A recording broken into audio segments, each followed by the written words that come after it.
This is Nightly Business Report with Tyler Matheson and Sue Herrera. Triple play. All three major averages close at records as investors focus on fundamentals and turn a blind eye to some remarkable assertions about the president's inner circle.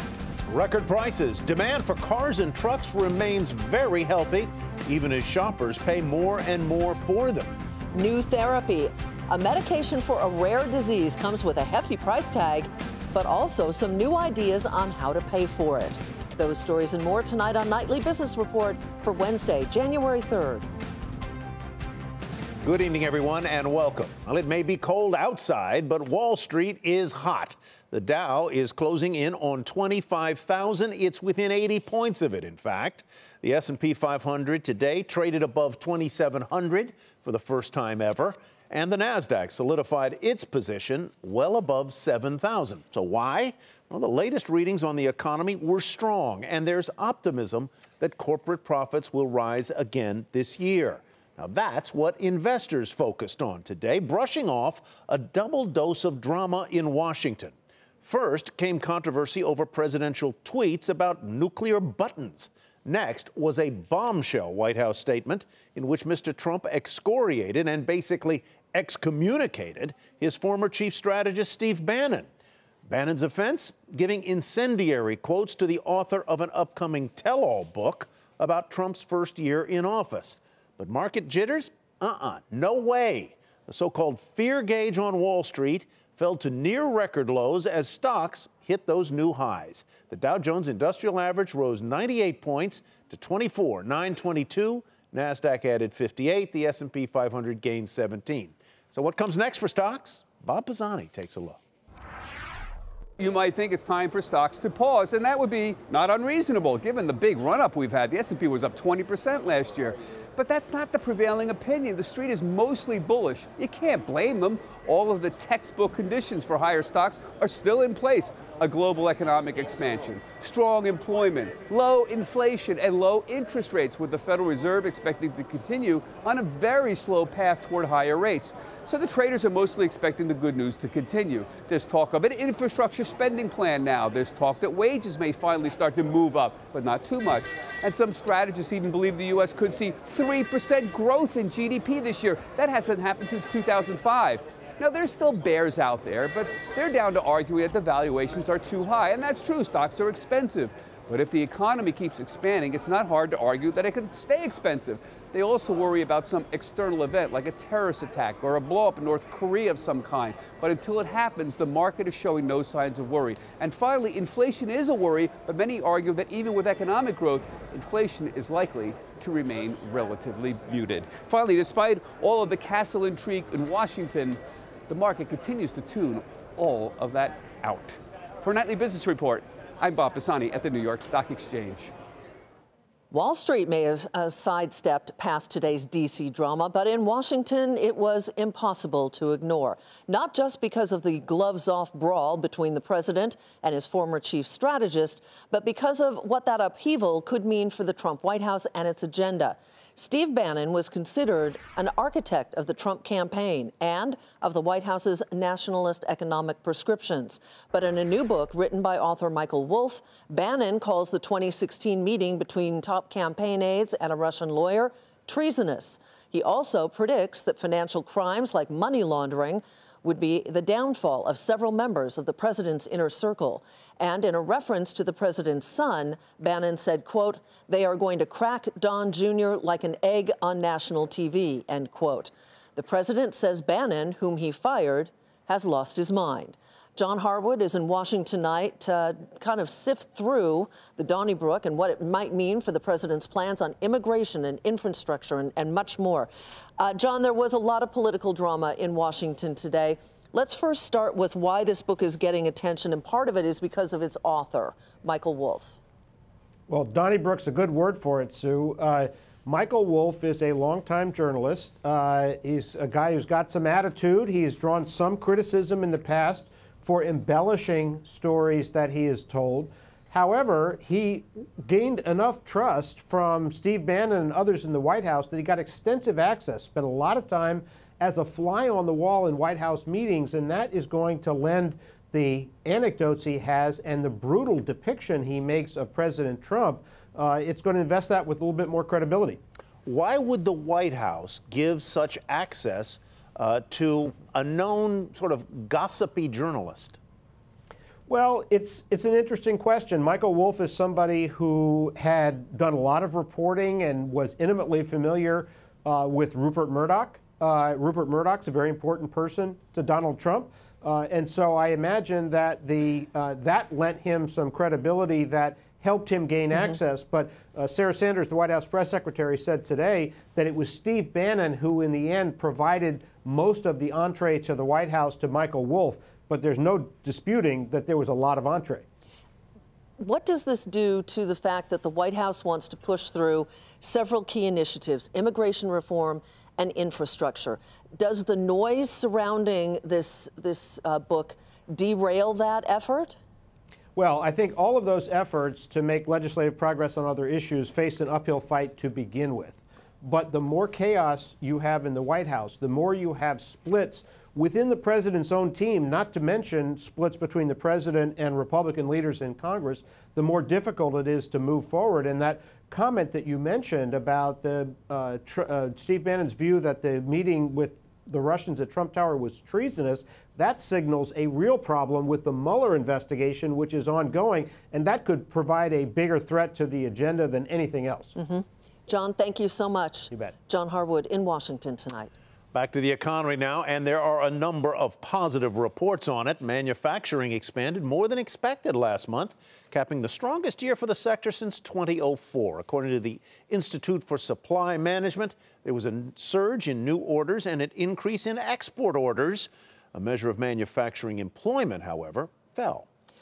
And construction spending hit a new high. Builders spent more than expected on construction projects in November, the fourth consecutive monthly gain. Strength in single-family construction offset weakness in apartment buildings. Non-residential construction also rebounded after a recent slide.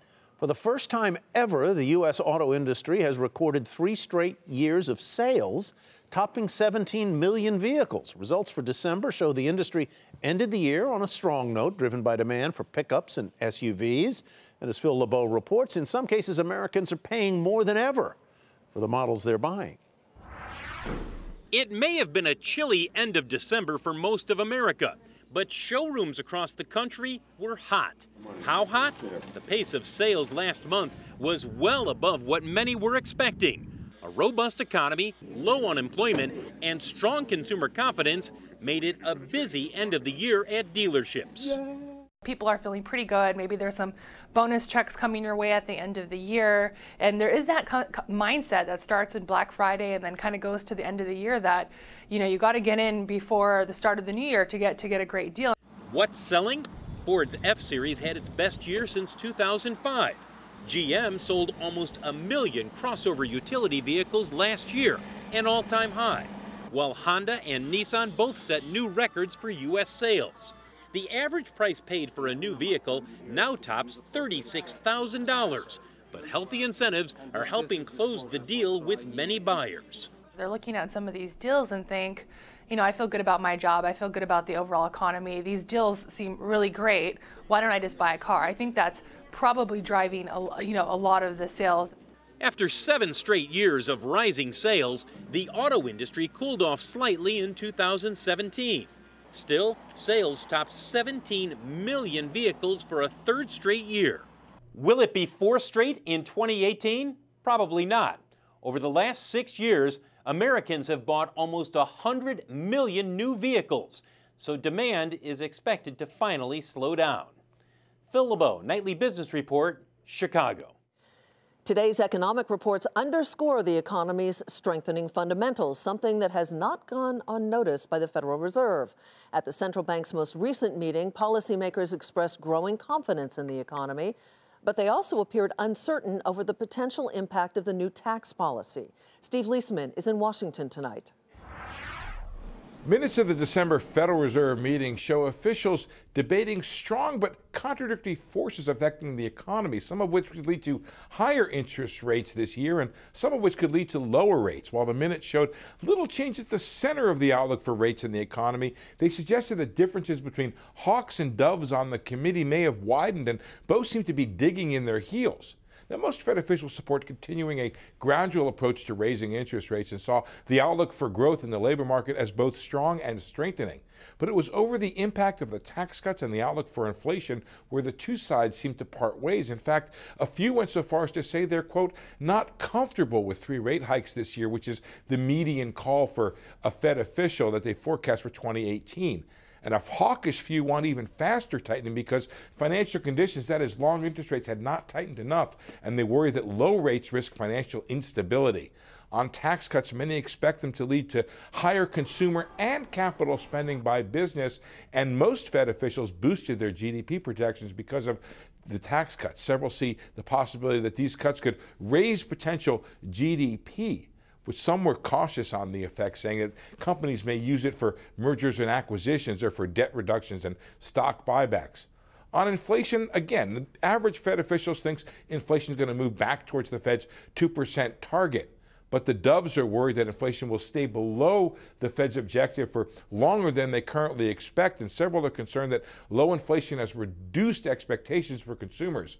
Hawks, on the other hand, worry about elevated asset values as a soaring stock market and low volatility in the markets. They see these low rates could pose a risk to financial stability over time. All this means that the job of incoming Fed Chairman Jerome Powell will be tougher when he takes over from Janet Yellen in early February. He'll have to negotiate the uncertain effects of tax cuts and low inflation and work to find a consensus between the two groups that increasingly look to be on different sides of the debate.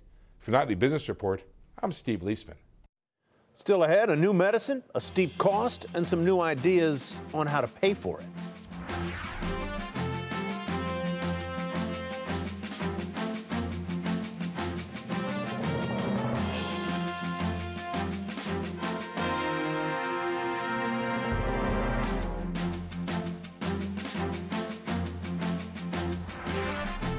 Pfizer will partner with a biotech company to develop a gene therapy to treat ALS, a disease that affects nerve cells in the brain and the spinal cord. The gene therapy will also treat a related neurodegenerative disorder.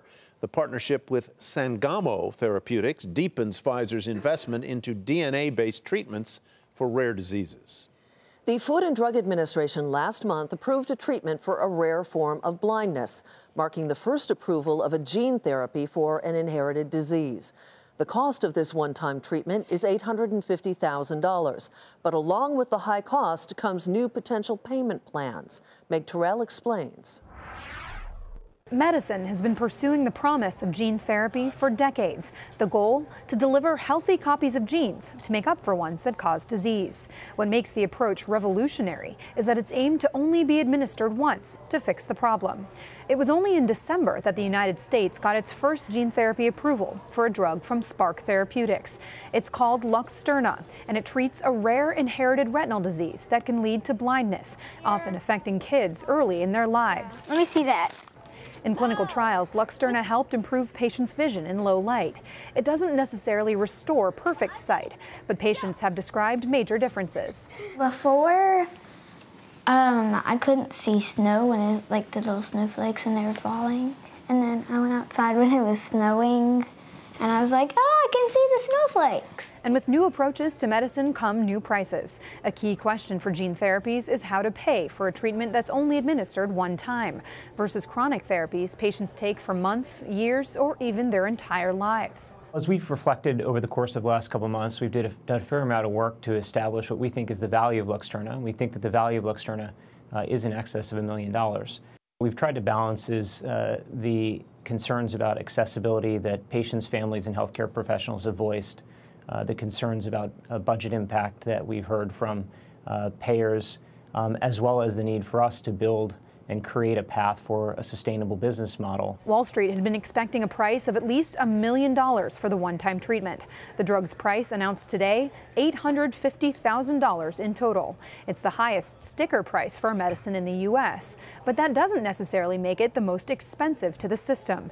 Many drugs for rare diseases are priced at many hundreds of thousands of dollars per year and are taken chronically.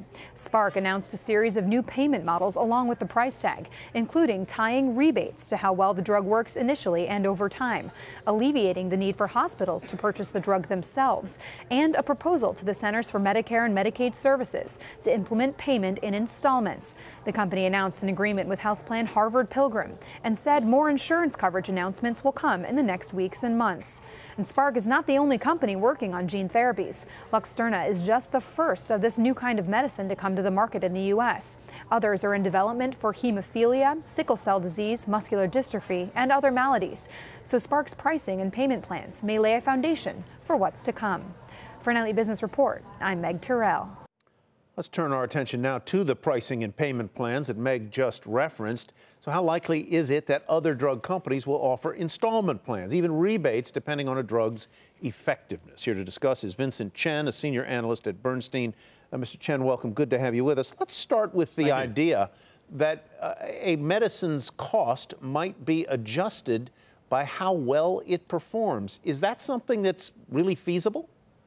I think that's actually something we're starting to see a little bit more of over time. I think it's potentially an effective way to facilitate access. I think it's something that's attractive to payers.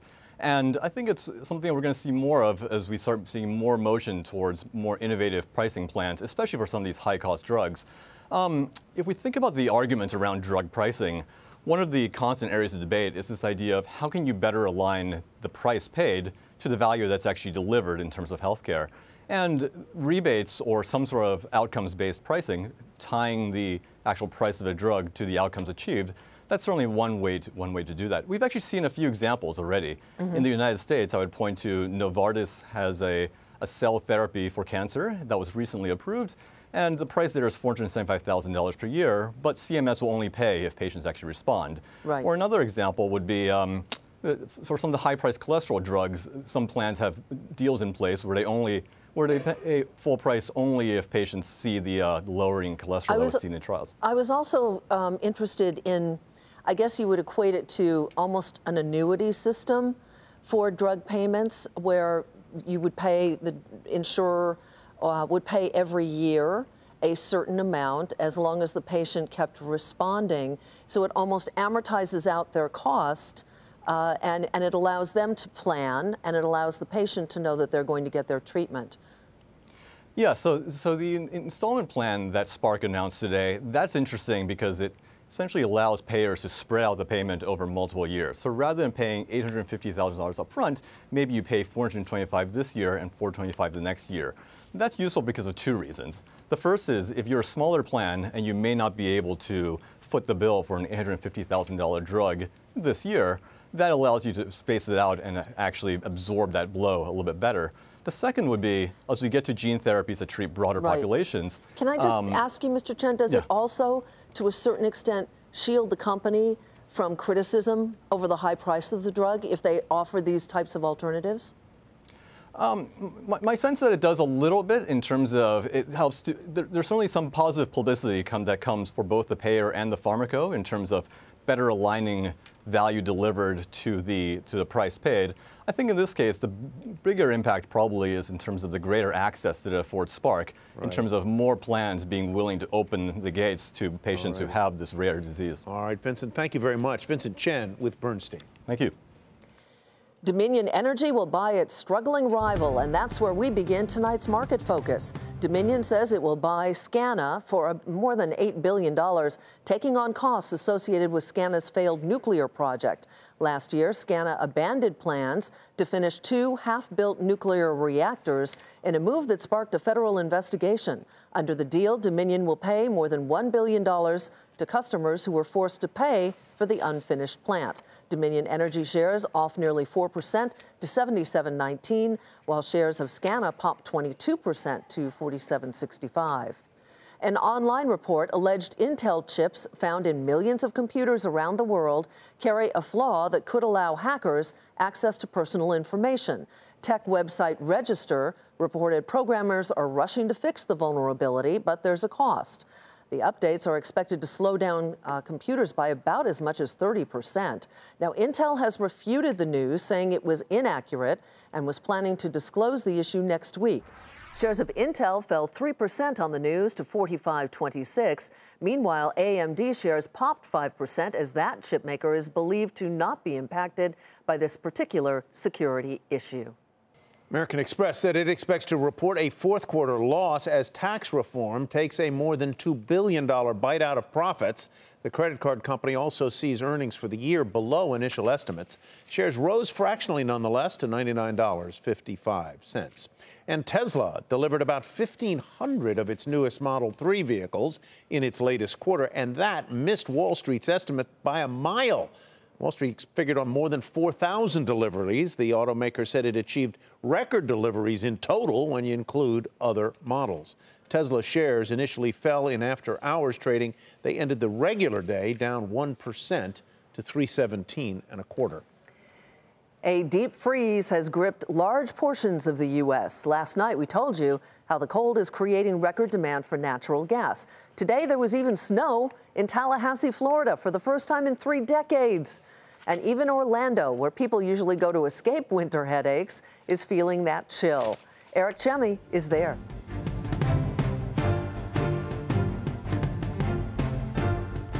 You normally think of Orlando, Florida as the place for sunshine, hot temperatures, and fun vacations. But not this week. Freezing temperatures in Orlando have led to many closures, in particular the 3 major water parks in town, Aquatica, Volcano Bay, and Typhoon Lagoon. That's a big blow for an Orlando economy that revolves around tourism. Last year, the city welcomed 68 million visitors who had a $64 billion economic impact. It's a big waste to buy sunscreen this week. It's a lot more rain and a lot more frost than I was expecting. The 3 water parks are owned by major companies, SeaWorld, Disney, and Universal, who can handle the temporary closures. Each company still has kept open their traditional theme parks in Orlando, despite fewer visitors, and the companies have their locations around the country and the world to offset any losses here. But it's a lot of the smaller businesses local in town that don't have the ability to withstand as much of this decline. It really shut down after a while just because, it's raining. Nobody really wants to come out and, get out their houses. It's really cold. It's really wet. Local residents are not used to this type of cold. Some said they planned to stream Netflix until the weather got better. Schools across the state have closed. There's fear about damage to citrus crops, and major airlines are letting flyers cancel or reschedule their flights without penalty. I'm not really prepared if there was snow. I guess if there is, I just stay put. Netflix, some covers, and we have fun. 45-degree high temperatures might seem like a very nice day in most of the country, but that's not what residents of Orlando are used to. We talked to the local manager at a Home Depot store, and he said they are completely sold out of space heaters, and they're almost sold out of firewood. For Nightly Business Report, I'm Eric Chemi in Orlando, Florida. Coming up, Amazon's search for a second home. I'm Scott Cohn. Amazon says it wants a second home that's not unlike its first home in Seattle. Denver has a lot in common with Seattle. That's good and bad. Is this the place? We'll have the story coming up on Nightly Business Report.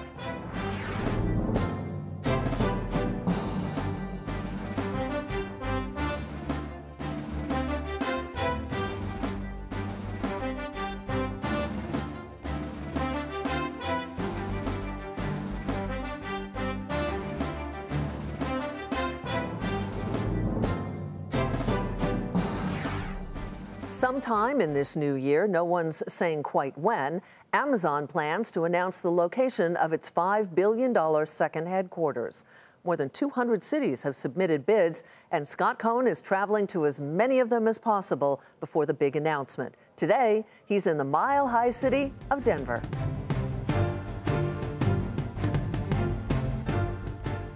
Amazon says it wants its second headquarters to replicate the original in Seattle, and no city is more similar than this one. Both have mountains. Seattle has the Cascades, Denver the Front Range of the Rockies. Both have skilled workers. Washington State with the largest concentration of STEM workers, Colorado with the most educated workforce overall, according to the Census Bureau. Both even have legalized marijuana. Colorado Governor John Hickenlooper, a former Denver mayor, thinks this city is a natural. Denver is one of the top cities in America. Plus, we're a can-do, that kind of Western attitude that's exemplified Amazon. The state's 75-page bid, submitted in October, touts Denver's workforce, clean energy, and mass transit, including the nation's 5th busiest airport. There is no better place for Amazon's second home than Colorado, the governor writes. Others agree. Back in September, before anyone submitted a bid, the New York Times declared Denver the winner, citing the city's lifestyle and affordability, coupled with the supply of tech talent from nearby universities. But the article and Colorado's proposal don't mention some of the other similarities between Seattle and Denver. In fact, Denver has many of the same issues that forced Amazon to look outside Seattle to begin with. Those skilled workers are in short supply. Unemployment in Denver is just 2.6%, driving wages to among the highest in the nation. And just like Washington, Colorado has an infrastructure problem, with more than 2/3 of roads in mediocre or poor condition. Add to that a nagging pension shortfall in the state, and the governor is working to control expectations about the Amazon bid. There are a lot of great cities in America, and there are a lot of, it's a healthy competition in that sense. For now, Denver is among 238 cities vying for 50,000 jobs. Amazon has them all right where it wants them. For Nightly Business Report, I'm Scott Cohn in Denver. And that is Nightly Business Report for tonight. I'm Sue Herrera. Thanks for joining us. I'm Tyler Matheson. Thanks from me as well. Have a great evening, everybody, and we will see you back here tomorrow.